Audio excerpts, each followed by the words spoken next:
Caso clínico, patología infecciosa 2. Se trata de una paciente femenina de 34 años de edad que cursa con cuadro clínico de un mes de evolución asociado a dolor precordial, disnea, anorexia, astenia, arinamia y pérdida de peso.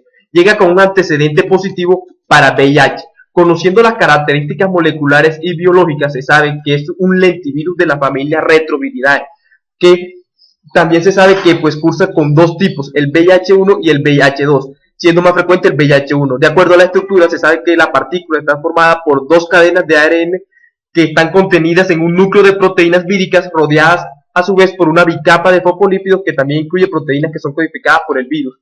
De acuerdo a su genética, se reconocen genes como el GAG, M y L. El GAG codifica para las proteínas estructurales del núcleo, el M codifica para las glucoproteínas de membrana, el POL para la transcriptasa reversa, integrasas y proteínas víricas. De igual forma, existen otros genes que están consignados en el mapa y que se pueden leer. En cuanto al ciclo vital, inicialmente se une la GP120 al CD4 de los linfocitos. Esta unión induce un cambio conformacional que hace que el GP120 se una al correceptor de quimiosina. Esta última unión induce un cambio conformacional de la GP41, haciendo que haya exposición de lo que se conoce como el péptido de fusión. Este permite la unión de la membrana de la célula diana a la del virus. Cuando está el virus dentro del citoplasma celular, ocurre el paso de ARN a ADN a través de una enzima llamada la transcriptasa inversa. Luego, otra enzima como es la integrasa inversa hace que ese ADN viral se integre al ADN genómico de la célula huésped y se forme lo que se conoce como provirus. Luego de este proceso ocurre la transcripción génica. La transcripción génica a través de estímulos de citoquina, factor de estimular, lipotoxina y pictohemaglutinina, ocurre lo que es la expresión génica, que se caracteriza por ser temprana o tardía. La más importante y que queremos resaltar es la tardía, que entonces codifica para genes como la M, GAP y POL. Este proceso pues nos va a llevar finalmente a la formación estructural y funcional de nuevos viriones que estarán disponibles para una nueva infección. En cuanto a la fisiopatología y la evolución de la infección con VIH, se conocen unas etapas de infección. La infección aguda se caracteriza por ser de 3 a 6 semanas post-infección y pues esta se basa en atacar a los linfocitos CD4 en memoria en los tejidos linfáticos de la mucosa y también la muerte de muchos linfocitos infectados.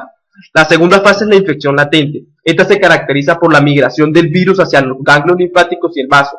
Hay aumento de la respuesta inmunitaria del huésped, lo que hace que se disminuyan las manifestaciones clínicas. Sin embargo, la destrucción de CD4 sigue activa.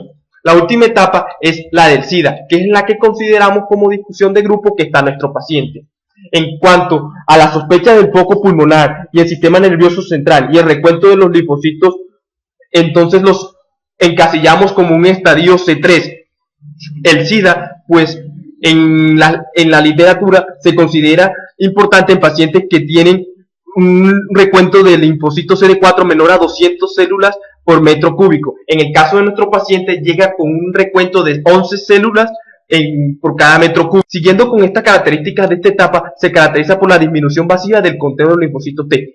Esto se debe a un efecto citopático o a un efecto indirecto. Los efectos citopáticos se fundamentan en el aumento de la permeabilidad que me aumenta la entrada de calcio y me surge la apoptosis, también interfiere en la síntesis proteica y en la formación de sincitos que son potencialmente mortales para el ciclo vital del linfocito. Los efectos indirectos son a partir de la activación crónica de linfocitos no infectados, la unión de la GP120 a la CD4 interfiere con la expresión de los CD4 en los linfocitos inactivos y hay una alteración en la maduración de los linfocitos CD4 en el estímulo. El efecto citopático y el efecto indirecto nos pueden aunar a una disminución de la respuesta de los linfocitos T a los antígenos y una respuesta humoral alterada. Esto hace al individuo propuesto a diferentes cuadros como lo son infecciones oportunistas, tumores, encefalopatías y síndrome de emanciación.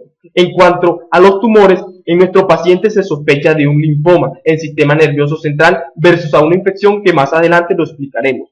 También hay que tener en cuenta que nuestro paciente tiene un antecedente de carcinoma de cuello uterino, pues que se ve muchas veces en cuadros como en nuestro paciente con infección de VIH. En cuanto también se debe resaltar el síndrome de emanciación que se puede ver evidenciado en la enfermedad actual de nuestro paciente. En cuanto a las infecciones oportunistas, como primer microorganismo, pues tenemos parásitos, bacterias, hongos y virus. En cuanto a los parásitos, en la enfermedad actual de nuestro paciente, o en la evolución clínica, se cabe resaltar el Toxoplasma gondii. El Toxoplasma gondii es un microorganismo intracelular. En caso de nuestro paciente, lo podemos ubicar en un foco en sistema nervioso central, y esto pues nos debutaría en pensar en un linfoma o una infección por Toxoplasma gondii. En caso de discusión en nuestro grupo, se pensó de una infección aguda por toxoplasma. En el esquema de tratamiento para estos pacientes se basa en pirimetamina, ácido fólico y sulfadiazina a estas dosis establecidas. Ese tratamiento se da por 6 a 8 semanas. Pacientes ya posinfectados por este microorganismo, existe un esquema de tratamiento basado en pirimetamina de por vida y clindamicina, pero este último se da 3 semanas posinfección. En cuanto a los otros parásitos que evolucionan en nuestro curso de enfermedad para el paciente, está el Trypanosoma cruzi. En los análisis que se le hicieron, se encontró que el paciente tenía 2 Chagas negativos y un Chagas positivo. Entonces nosotros, como discusión en nuestro grupo, se pensó de una reactivación endógena o una nueva infección, que nos llevó a una cardiopatía dilatada en nuestro paciente. En caso de otras infecciones oportunistas, tenemos las bacterias. Las bacterias, en pacientes con VIH, encontramos que son frecuentes la neumonía, la legionela, los estafilococos aureus y el bacillus gram negativos. Y aquí está su esquema de tratamiento. Otros microorganismos, pero este ya asociado a los hongos, encontramos el Pneumocystis jirovecii, y entonces aquí encontramos el esquema de tratamiento. Por último, estas infecciones por bacterias o hongos fue lo que nosotros asociamos que podían ser la causa posible de una neumonía en nuestro paciente que estaba asociada a un derrame pleural, a lo cual se le hizo diferentes análisis que nos arrojaron características de sudado y predominio de polimorfos nucleares.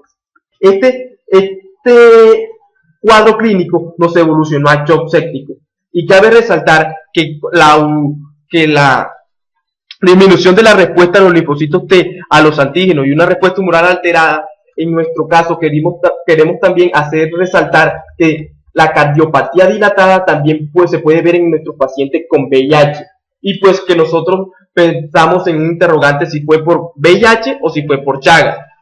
Sin embargo, esto cobra importancia en nuestro cuadro, pues al haber la neumonía que evoluciona al shock séptico, ambas se relacionan a pues que la cardiopatía nos generó una falla cardíaca en nuestro paciente con una fracción del 15%, lo que nos hace pensar que el shock séptico no tuvo con qué compensar el estado de nuestro paciente, lo que ocasionó una disfunción multiorgánica y muerte, y pues que llevó al final de nuestro paciente. Para el diagnóstico de VIH se necesita a través de un conteo viral o detectando proteínas del virus, o también a través de anticuerpos que tenga el paciente ante el virus.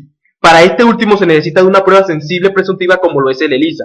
Este puede resultar en negativa o positiva. Un resultado negativo pues no se necesita repetir la prueba y pues descarta enfermedad. Si es positiva requiere de otra repetición de otra prueba presuntiva, en este caso la ELISA. Si esta segunda prueba sale positiva, se necesitará de una prueba confirmatoria, en este caso el Western blot. Este Western blot nos puede arrojar un resultado positivo y pues ahí confirma enfermedad, y entonces se mide la carga viral y el número de linfocitos CD4. En un paciente con Western blot indeterminado puede estar causado por una seroconversión reciente, es decir, que no aparecen todas las bandas en la prueba. También se puede ver en recién nacidas con madres seropositivas. Otras también se puede ver con infección por VIH o VIH2 o VIH1 distinto al habitual, o un paciente que debuten con hipergamaglobulinemia. En caso de negativo e indeterminado, se requiere repetir la prueba de 3 a 6 meses. En cuanto al tratamiento para pacientes con VIH, tenemos tratamiento con inhibidores de integrasa, en este caso el ratiregravir a esta dosis. También tenemos inhibidores de la transcriptasa inversa, en este caso no nucleócidos, como el efavirenz nevirapina. Inhibidores de la transcriptasa inversa, pero en este caso análogos nucleosídicos, como lo son el didanosina o el abacavir. Y por último, los inhibidores de la proteasa, como lo son el fosartanavir y el atazanavir. Muchas gracias.